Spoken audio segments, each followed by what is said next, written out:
Hey everyone. Hey Ben, how you doing today? I'm okay. How are you? I'm good. Thanks for joining us for another edition of Marvel Time. I'm not even sure what issue. This is 8. It feels like more than that at this point. Remember, we had the first month where we did it like every other week because I Yeah. read comics every week. So yeah. We had some more great comics. Empyre has really taken over the Marvel release schedule right now, so everything is Empyre. But we had some great tie-ins this week, and then obviously we'll get to some Marvel news, including a little bit about the series finale of Marvel's Agents of S.H.I.E.L.D., which airs tonight. Let's jump into some comics. Want to start off right at the top, Empyre number 5? Sounds good. So what'd you think? We keep talking about how like it always feels like every issue is a setup. I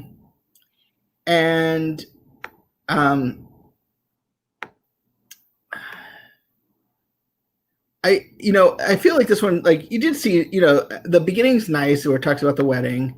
I thought that, it was a touching moment. I kind of feel like they get robbed of the special wedding issue, that you usually get with comics. But I wouldn't be surprised if we do get an actual wedding issue after Empyre is over. Yeah, I mean, because part of the fun is just seeing like all the superheroes getting together, having normal wedding stuff, even though they're superheroes. So, I kind of miss that. Some major stuff happens with Black Panther.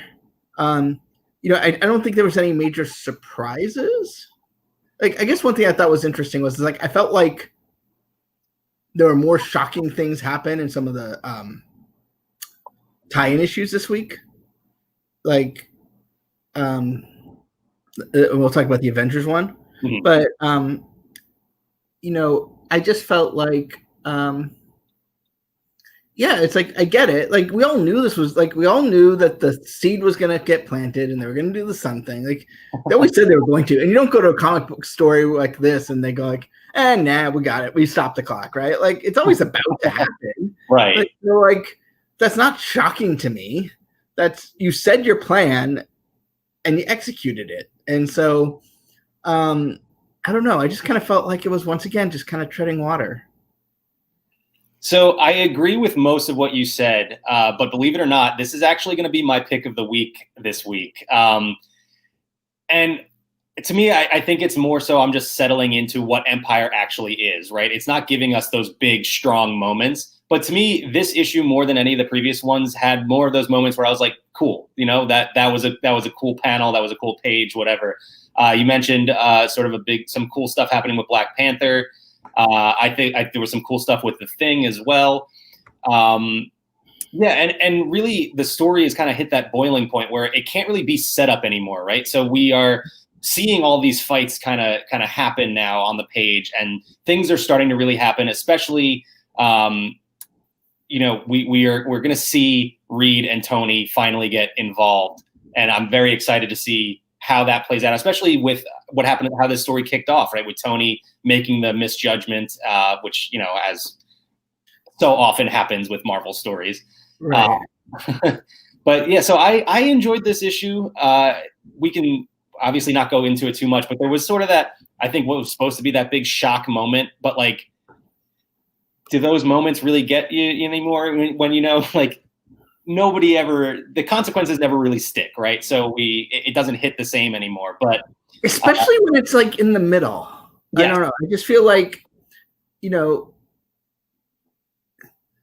there's like I guess Secret Wars is what it was, but when they killed Phil Coulson in the comics, before bringing him back, I felt like that was shocking. Like they set it up, and they like it was a panel. Like I just kind of feel like the killing him just wasn't presented as a way that I was supposed to take it seriously. Yeah, it was an unceremonious sort of thing. There wasn't this big built up moment.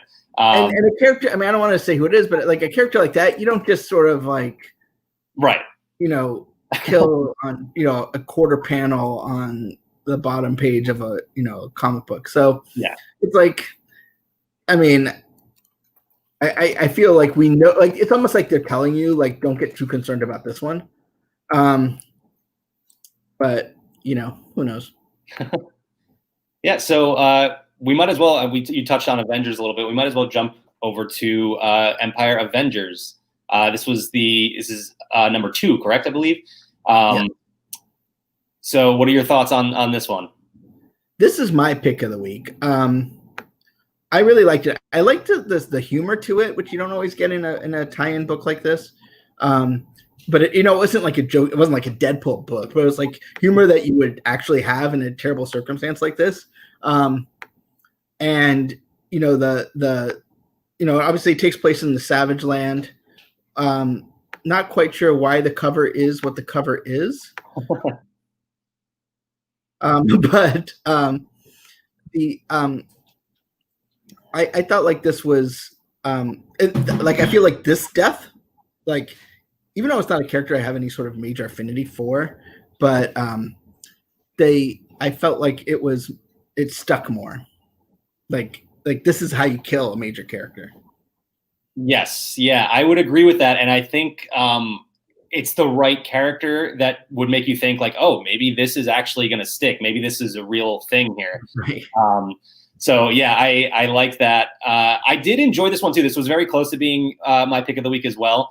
I think the only thing is it was very separated into, like, there were some other smaller stories. Like you mentioned, it's set in the Savage Land, but we really don't get there until, I don't know, page 9 or 10 or something like that. So that was the only thing that kind of detracted it. I feel like the page, though, like the intro page kind of set it up, talking about the different teams. Like you kind of knew this was going to be a hop skip book, which is, I like that in a tie-in book. I like here's what these guys are doing. Here's what these guys are doing. Like you have the big, Empyre main story, but what's happening down on Earth or wherever, you happen to be.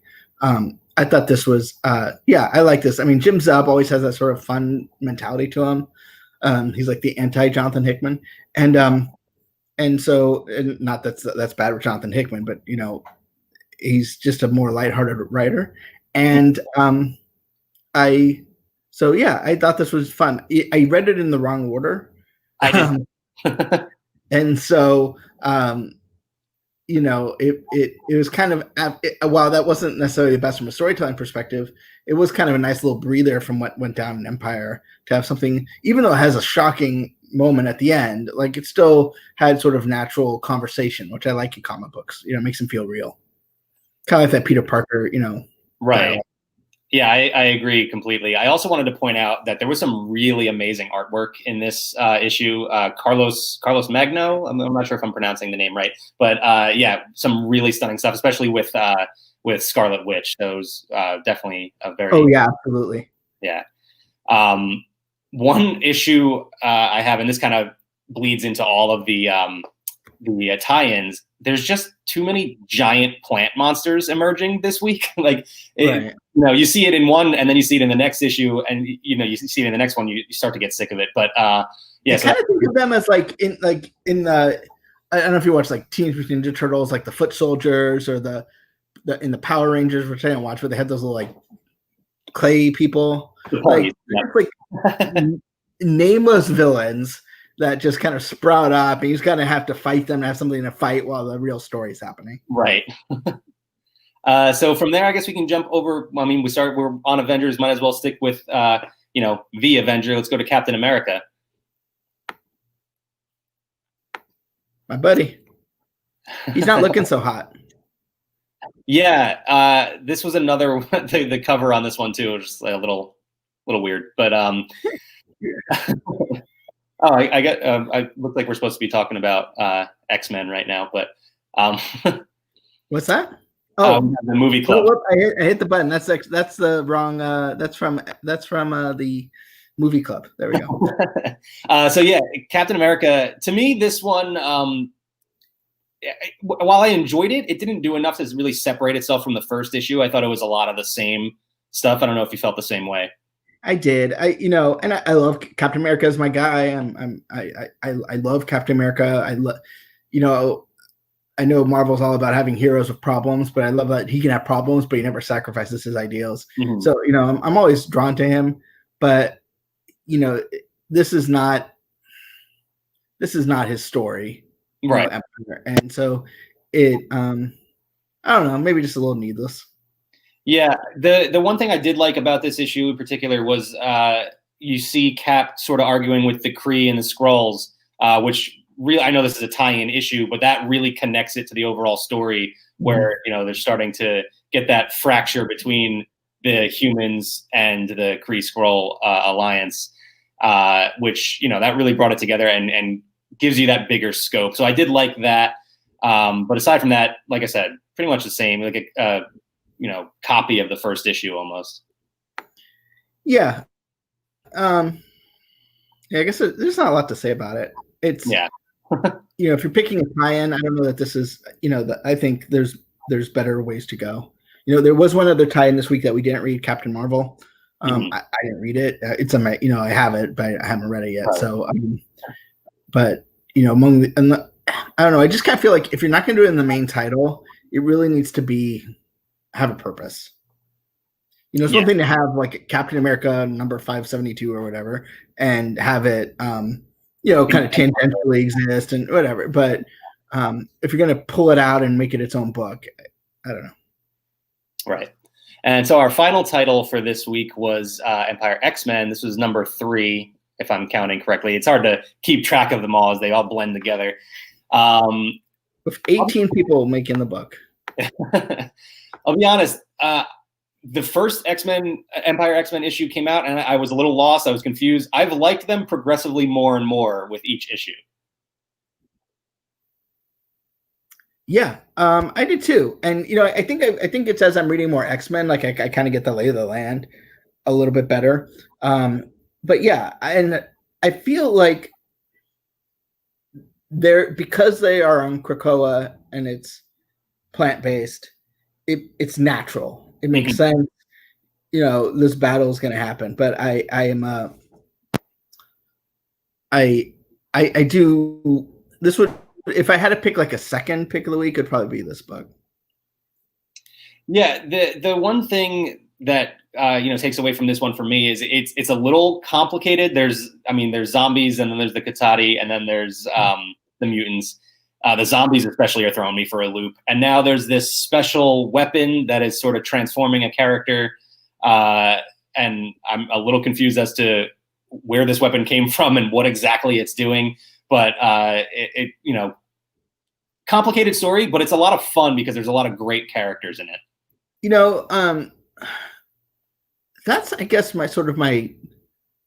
challenge with this book and just sort of the X-Men line in general.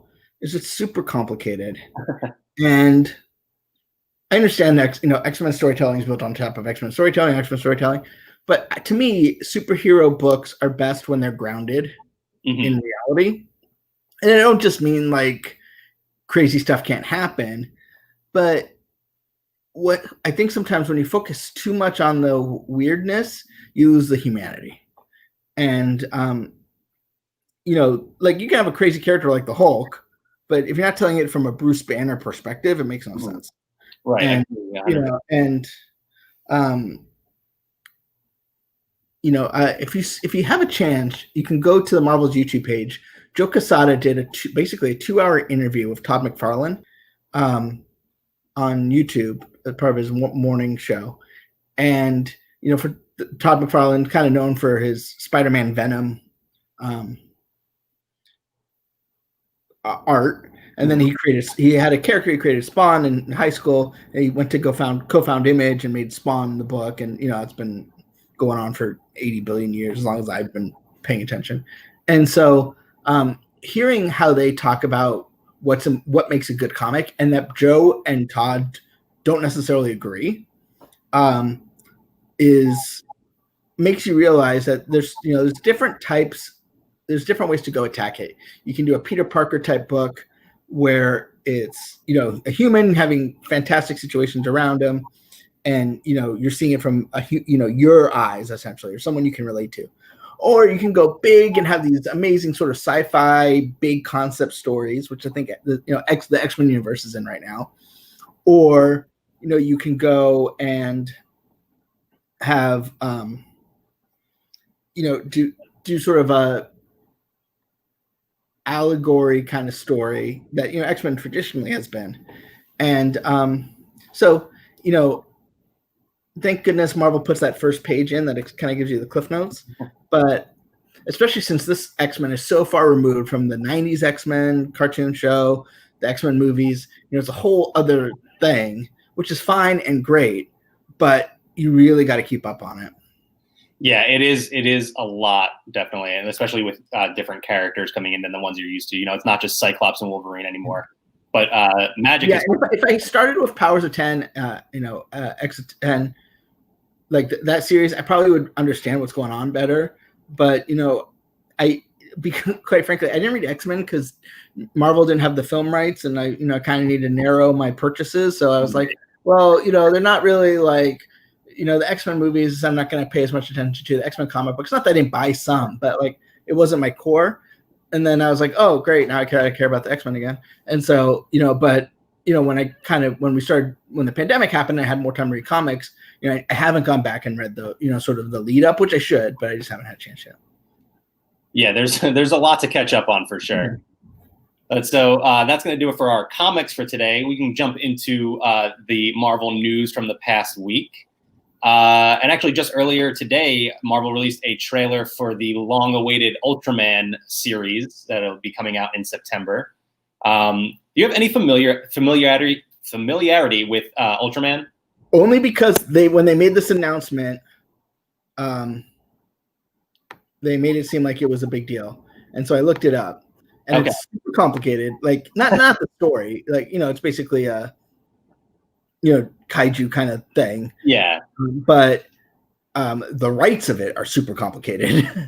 And I think it's one of those things that people at Marvel love, and therefore I feel like that's why it's there. Like why Marvel brought the character in. So yeah, I mean he's sort of just a Japanese hero who can get really big. I mean it's a Power Ranger essentially. Is what it is. Yeah, I was a big fan of Godzilla movies growing up, so I was a little familiar with Ultraman. I won't claim to know a ton about him, but I'm looking forward to this series. I think this could be a lot of fun. Yeah, I do too, especially since it's not going to be. We keep talking about shrouded and continuity and how that can get complicated. This is a fresh start. I'll probably kick it out. What's that? And this would be a nice fresh start. You can jump into this story without having to know a ton. Right. So yeah, and I mean everyone I've talked to that would know anything is super excited. I mean that gorgeous Alex Ross cover is amazing, and so I think they're putting a lot of effort into it. It's a 5-issue limited series, and hopefully will lead to more. Yeah, I will say with all the trailers for comics they've been releasing lately, I'm not a big fan of these moving comic trailers. Just give us a few panels, show us the cover, and move on. I'm kind of with you in that. Like, I don't understand why we're having trailers for video trailers for non-moving product. Yeah, they must do well for them on the marketing side, but. Speaking of artwork, though, we also got a new Imax poster for New Mutants, I think this is also the reveal that it's coming to Imax. That's a good point. I didn't even think about had they announced that before. Also, to be fair, do we even know that it's actually coming? Are we ready to believe yet? Well, so I get so here's where I've heard is. That like movie theaters are going to start selling tickets. Yeah, I saw that too. And I keep waiting for the next delay to come. Yeah, but like now I feel like it's kind of like too late. Like unless something crazy happens. I think they're kind of taking the route like we're going to release it. Not everyone's going to be able to see it, but that's okay. And whoever sees it sees it. And whoever doesn't, it'll come someplace sometime. I don't know because it's a Fox film. I don't know where it lands. In terms of like, I don't know. It can come to Disney Plus super fast. I think it has a Showtime or something like that window. But I think And that's probably the reason why it's not coming direct to Disney Plus or something like that. But I don't know. Yeah, I mean, for those who can go to a movie or feel comfortable going to a movie, at least you have a movie. Yeah, the major chains aren't open yet, so we'll see. Yeah, I'm not sure.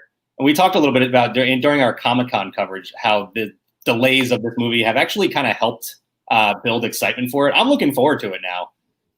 Yeah, I agree. Like, I feel like it,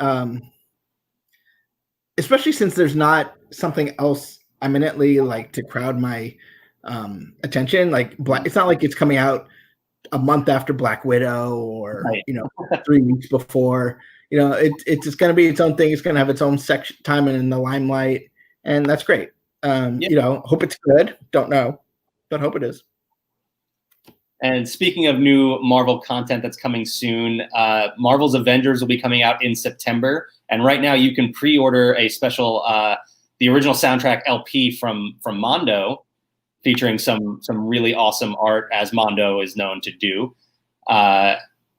Really excited for the game. Obviously haven't heard much of the music yet, aside from what they featured in the background of some of the gameplay and stuff like that. But it seems like a really awesome collector's piece to own. Yeah, I played the beta last weekend when I was up and running, and it was a lot of fun. I'm not good at it, but it was fun. It has I like about it is it has a good balance between multiplayer and single player. Like, it seemed like obviously the beta is just pieces of it, but they like, I didn't feel cheated either way, because like I don't like playing only multiplayer games because I have no friends. But like, it had a plot, it had reason to exist. I mean, it takes a fair chunk of time to even get to where you can do multiplayer. So I liked it. And I think it has a good story. So I didn't notice the music because I was busy learning how to attack. But yeah, great. Yeah, definitely looking forward to playing Marvel's Avengers when it comes out September 4th.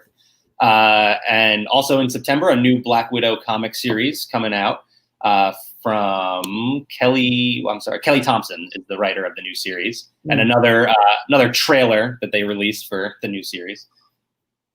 Yeah, why not? Yeah. So this is, but Black Widow, it's called Black Widow #1. Excuse me, but the idea is she's no longer Black Widow, right?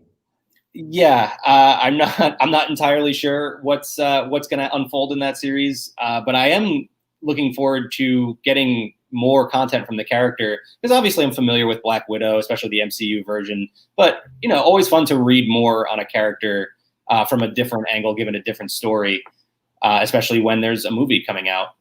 Who knows when, but in the future. That's the idea. Oh, speaking of a movie coming out eventually in like 2037. Right. Yes. And again, I'm going to try and pronounce this. Nia DaCosta has been tapped to direct Captain Marvel 2. She most recently directed Jordan Peele's Candyman, the latest horror movie. So yeah. So don't say Captain Marvel 3 times into a mirror. Yeah. I mean, don't know who's going to show up if you do that. Yeah. So I thought it was interesting bringing in somebody who's fresh off of a horror movie to do Captain Marvel 2, but I guess we'll see how that plays out. Yeah, I mean, I think it's a good, from what I hear, she has good vision, which is really what it's about, but is obviously able to work within a franchise environment. Mm-hmm. I think in the past there's been folks who it doesn't seem to work out because they think it can be your movie, but it's got to play nice, right? And so I think she'll be successful, and I look forward to Captain Marvel 2 whenever. Right. I think it's currently set to be released July 8th, 2022, but yes. As of anything, we'll see.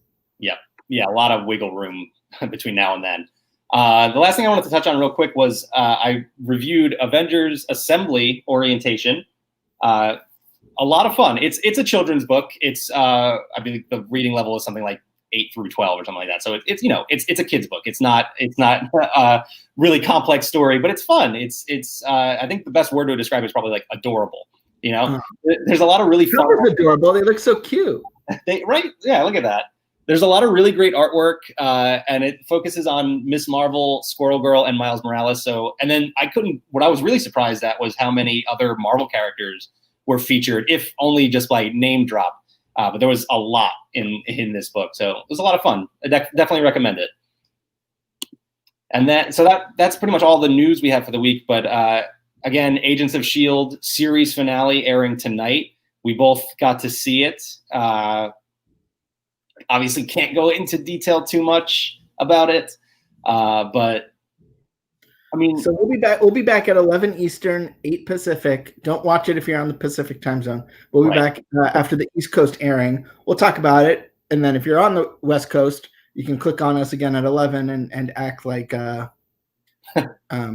live. But yeah, we'll talk about it sort of the end of the era. I can't believe it's been 7 years. It feels so old. Yeah, it felt weird. I kept expecting some announcement of some sort to, keep it going, but it just obviously it's over now. So, well, yeah, like you said, we'll talk about it a little bit more in depth. Obviously, we can't really say anything about it right now, but yeah, we'll go into it more tonight. Sounds good. Well, thanks so much, Mack. Yeah, thank you, and thanks everybody for watching. Bye everybody.